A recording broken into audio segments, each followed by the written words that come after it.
Shalom, selamat pagi Bapak, Ibu, dan saudara-saudara yang terkasih di dalam Kristus.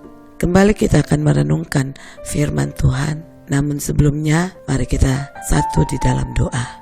Bapa kami yang bertakhta di dalam kerajaan surga, terima kasih kalau pada pagi hari ini Tuhan, kami boleh dibangunkan kembali dengan tubuh yang diberkati Engkau. Dan saat ini kami ingin membaca dan merenungkan firman-Mu. Mari Bapa pimpin kami dan berkati kami, urapi kami, agar kami boleh mengerti dan terlebih mampu melakukan firman-Mu di dalam kehidupan kami. Terima kasih Bapa di surga, hanya di dalam nama anak-Mu Tuhan Yesus Kristus kami berdoa dan mengucap syukur. Amin. Saudara-saudaraku yang terkasih di dalam Kristus, pembacaan kita pada pagi hari ini terambil dari Roma 3 ayat 23 sampai 24. Demikian firman Tuhan. Karena semua orang telah berbuat dosa dan telah kehilangan kemuliaan Allah, dan oleh kasih karunia telah dibenarkan dengan cuma-cuma karena penebusan dalam Kristus Yesus. Amin. Demikian pembacaan firman Tuhan, dan perenungan hari ini saya beri judul dibenarkan karena iman. Saudara-saudaraku yang terkasih di dalam Kristus, sombong dalam Kamus Besar Bahasa Indonesia berarti menghargai diri sendiri secara berlebihan atau meninggikan diri. Jadi sombong itu adalah sifat yang mau menunjukkan dirinya lah yang menonjol. Saudara-saudaraku yang terkasih, fenomena sombong rohani kerap kali juga ditemukan di dalam umat beragama, termasuk diantaranya pengikut Kristus, yaitu merasa hanya dialah yang paling dekat dengan Tuhan, paling benar di hadapan Allah, dan merasa paling selamat dan beriman karena kemampuannya sendiri, sehingga seringkali menghakimi orang. Seperti dikisahkan dalam Lukas 18 ayat 9-14, yaitu perumpamaan tentang orang Farisi dengan pemungut cukai. Orang Farisi adalah orang yang sangat spiritual, seseorang yang menghafalkan 5 kitab Musa dan menghabiskan hari-harinya di dalam bait Allah. Jadi bisa dikatakan mereka adalah orang-orang yang dianggap benar, dihormati oleh orang-orang pada zaman itu.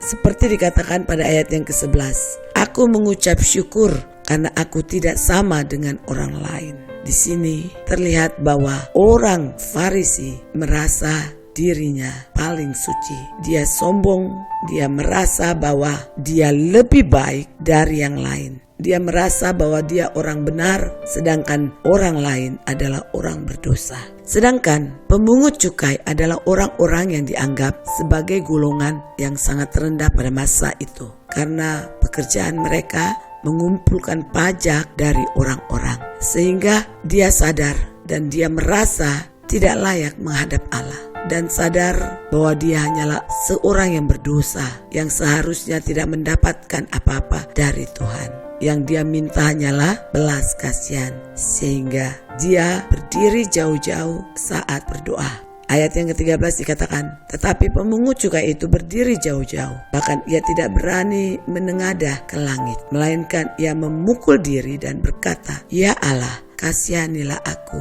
orang berdosa ini. Saudara-saudaraku yang terkasih dalam Kristus, inilah kekeliruan yang sering dimiliki oleh orang Kristen, yaitu mereka berpikir bahwa Tuhan berhutang sesuatu kepada mereka. Oleh karena mereka sudah rajin membaca Alkitab, sudah rajin ke gereja, rajin memberikan perpuluhan atau persembahan, atau bahkan sudah rajin pelayanan, melayani, sehingga mereka merasa sudah paling rohani, sudah paling suci, paling benar dan paling layak, bahkan merasa layak untuk mengatur Tuhan Allah.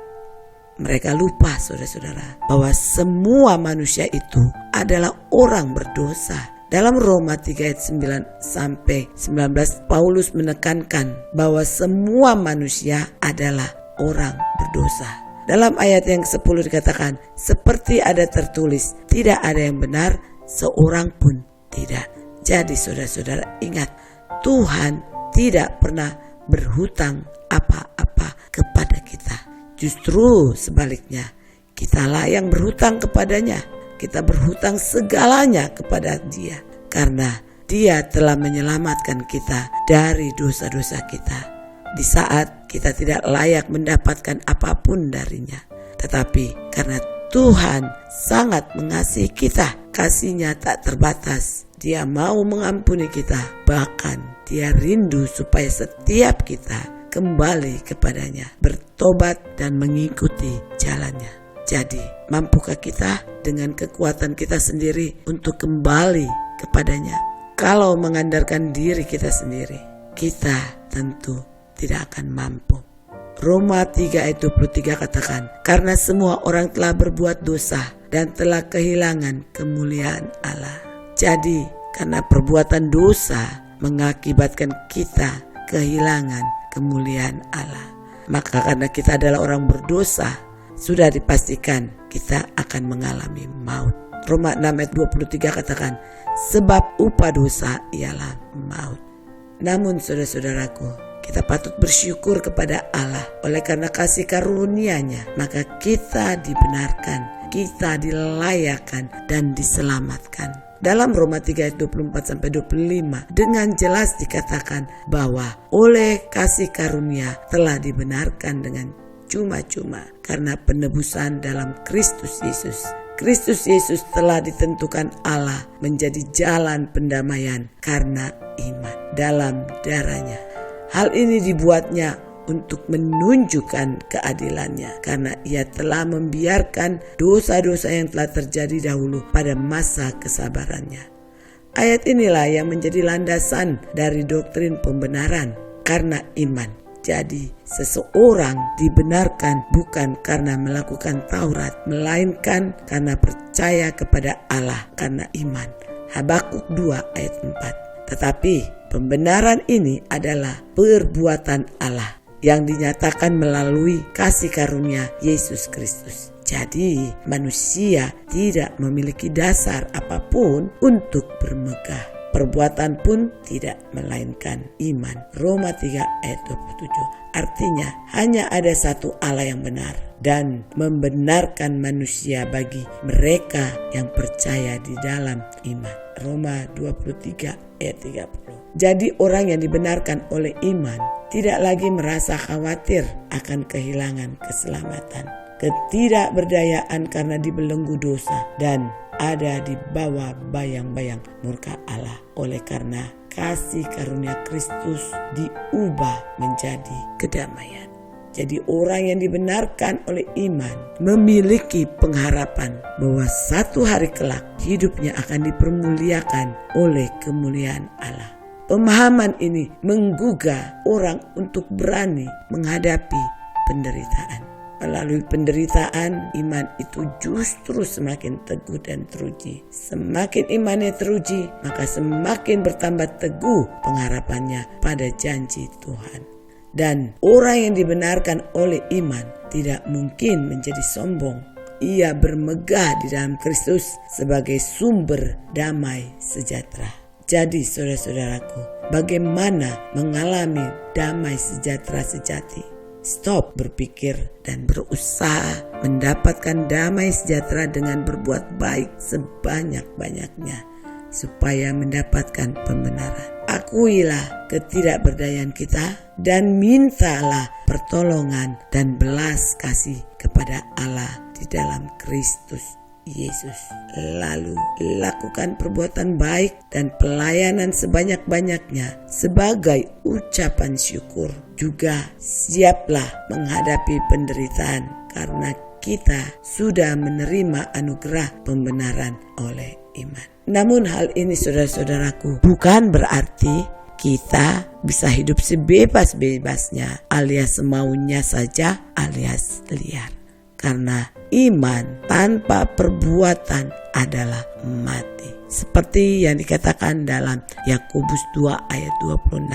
Sebab seperti tubuh tanpa roh adalah mati, demikian jugalah iman tanpa perbuatan adalah mati. Jadi saudara-saudaraku, iman tanpa perbuatan baik disebut mati. Karena kurangnya perbuatan baik itu menunjukkan bahwa kehidupannya belum diubahkan, belum diperbarui oleh Allah melalui Roh Kudus, dan membuktikan bahwa hatinya mati secara rohani.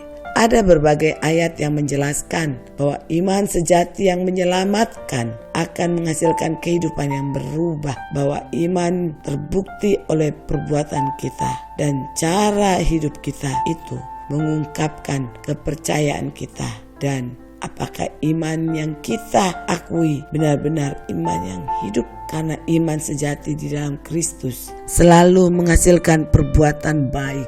Orang yang mengklaim dirinya Kristen tetapi hidup dalam ketidaktaatan kepada Kristus yang disengaja, imannya palsu dan tidak selamat. 1 Korintus 6 ayat 9 sampai 10. Jadi manusia yang berdosa tidak mungkin dapat mencapai kebenaran dengan berbuat baik kecuali oleh kasih karunia Allah melalui Yesus Kristus. Amin.